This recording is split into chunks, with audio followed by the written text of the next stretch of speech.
स्वागत आहे आपले एबीडी अकॅडमी या युट्यूब चॅनलवरती. मित्रांनो, आजच्या आवडीच्या माध्यमाने आज आपण जाणून घेणार आहोत. तर जर तुम्ही माझी लाडकी बहीण योजनेसाठी अर्ज करत असाल, त्यानंतर आधार नंबर टाकून झाल्यानंतर जेव्हा तुमच्या मोबाईलवरती ओटीपी सेंड केला जातो, तो ओटीपी टाकल्यानंतर इथे तुम्हाला इनव्हॅलिड ओटीपी अशा प्रकारचं काही एरर येत असेल, तर त्या एररला तुम्हाला कसं सॉल्व्ह करायचं, पुढे फॉर्म कसा भरायचा, त्याविषयी माहिती या व्हिडिओच्या माध्यमाने आपण जाणून घेणार आहोत. तर नक्कीच या व्हिडिओला पूर्ण बघा. तर त्यासाठी तुम्हाला जास्त काही करण्याची गरज नाहीये. इथे इनव्हॅलिड ओटीपी असं तुम्हाला ऑप्शन येतं किंवा एरर येतं, तर त्याचं सोल्युशन एकच आहे. आपल्याला इथं ओटीपी शेअर झाल्यानंतर आपण ओटीपी बरोबर टाकून देखील इनव्हॅलिड ओटीपी येत असेल, तर हे तुम्हाला काही मिनिटं आणि सेकंद दिसत आहे. हे संपेपर्यंत तुम्हाला तुमचा ओटीपी इथं व्हेरीफाय करतच राहायचंय. जसं की आता ओटीपी व्हेरीफाय होत आहे. आता इथं मी पटकन व्हेरीफाय होऊन देतो. तर बघा, आता ओटीपी व्हेरीफाय इथं होत होता, परंतु इनव्हॅलिड ओटीपी अशा प्रकारचा पुन्हा इथं एरर आलेला आहे.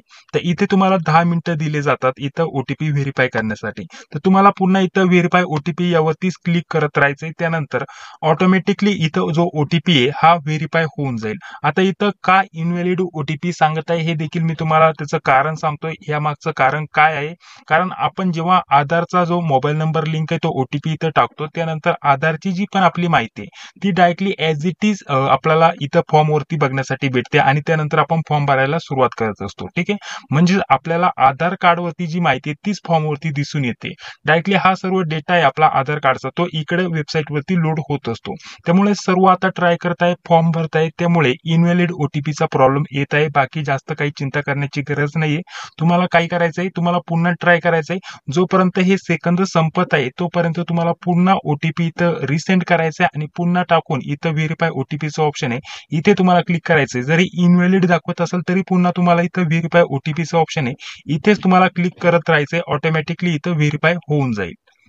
तर बघा, आता टायमिंग इथं संपून गेलेलं आहे. आता आपल्याला काय करायचं, इथं पुन्हा रिसेंड ओटीपी यावरती क्लिक करायचं नाहीये. जो टायमिंग आहे, मी व्हिडिओ बनवत होतो त्यामुळे माझा जो टायमिंग आहे तो संपून गेलेला आहे. तर तुम्हाला काय करायचं, आता पुन्हा यावरती क्लिक करायचंय. आपण जिथं फॉर्म भरायला सुरुवात करतोय यावरती तुम्हाला क्लिक करायचंय आणि नव्याने तुम्हाला पुन्हा आधार नंबर टाकून सेंड ओटीपीचं ऑप्शन असतं, तिथे तुम्हाला क्लिक करायचं आहे. तर चला, पटकन मी पुन्हा आधार नंबर टाकून देतो आणि त्यानंतर इथं कॅप्चा आहे तो टाकून इथं सेंड ओटीपीचं ऑप्शन आहे, इथे मी क्लिक करतो.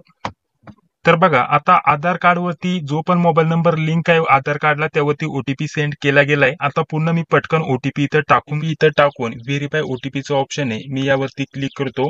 आता तुम्हाला रिट्राय करायचंय. जोपर्यंत ओटीपी व्हेरीफाय होत नाही, इनव्हॅलिड ओटीपी आल्यानंतर सुद्धा तुम्हाला व्हेरीफाय ओटीपी यावरती क्लिक करत राहायचंय आणि त्यानंतर जोपर्यंत ओटीपी व्हेरीफाय होत नाही हीच प्रोसेस तुम्ही करू शकता. आणि दुसरा एक महत्त्वाचा ऑप्शन आहे की तुम्ही रात्रीचं 11-12 वाजता ट्राय करू शकता, तेव्हा वेबसाईट एकदम व्यवस्थित चालू असते आणि त्यानंतर तुम्हाला कोणत्या प्रकारची अडचण येणार नाहीये. तेव्हा ओटीपी पण पटकन व्हेरीफाय होऊन जातो आणि इतर कोणत्याही प्रकारचे तुम्हाला सहसा प्रॉब्लेम येत नाही. ठीक आहे, तर या व्यतिरिक्त तुमचे अजून काही प्रश्न असतील तर कमेंट बॉक्समध्ये सांगायला विसरू नका.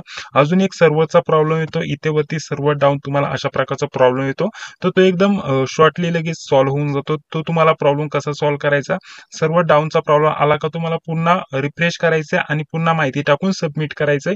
एक दोनदा प्रॉब्लेम येईल आणि त्यानंतर तो लगेच सॉल्व्ह होऊन जाईल. अशा प्रकारचे तुम्ही हे प्रॉब्लेम सॉल्व्ह करू शकता. ओटीपीचा प्रॉब्लेम तुम्ही सॉल्व्ह करू शकता. काळजी करू नका, वेबसाईटवरती जास्त ट्रॉफिक आहे त्यामुळे अशा प्रकारचा इथं प्रॉब्लेम दिसत आहे. बाकी कोणत्या प्रकारची चिंता करण्याची गरज नाहीये. ठीक आहे, तर चला, जर तुम्हाला हा व्हिडिओ आवडला असेल तर नक्कीच या व्हिडिओला एक लाईक करा. चॅनलवरती पहिल्यांदा आला असेल तर चॅनलला सबस्क्राईब करा. जी बेल तिलाही क्लिक करा. भेटूया पुढील व्हिडिओमध्ये. जय हिंद, जय महाराष्ट्र.